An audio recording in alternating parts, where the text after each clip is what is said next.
Bienvenue dans ce guide en ligne consacré à I3E. I3E est une ressource que la bibliothèque de l'INSA de Rennes met à votre disposition.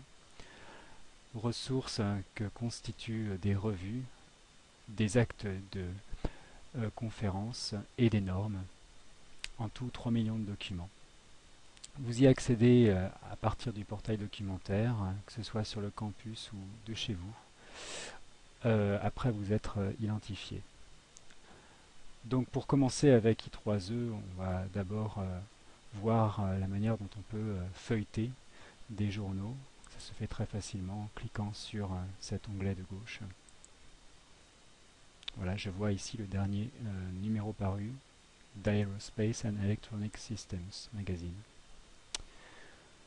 Alors bien entendu, on peut aussi faire une recherche simple sur tous les mots. Par exemple, une recherche sur les VPN donne automatiquement des résultats.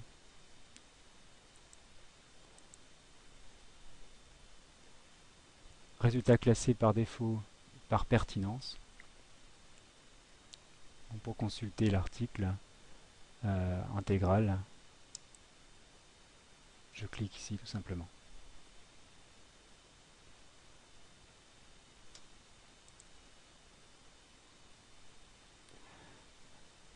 Après avoir eu une première liste de résultats, je peux affiner ma requête en entrant de nouveaux mots-clés à cet endroit. Et donc dans les articles correspondants au VPN, sélectionner ceux qui comportent en outre la référence, le mot-clé DLNA. Voilà, j'obtiens 4 résultats dans des actes de colloque, conférences, et un résultat dans les magazines.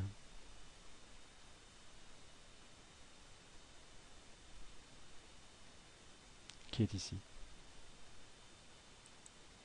Implementation of the DLNA Proxy System.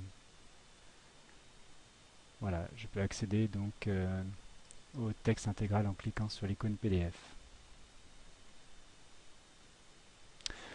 Alors, je peux également commencer tout de suite par une recherche avancée.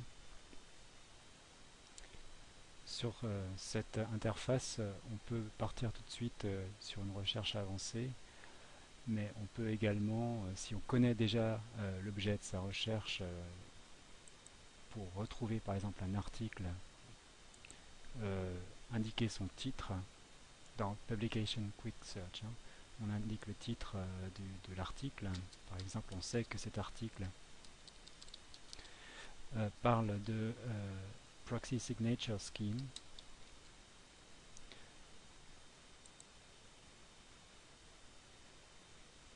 Et on arrive à quelques articles dont les titres comprennent les mots qui font l'objet de la requête.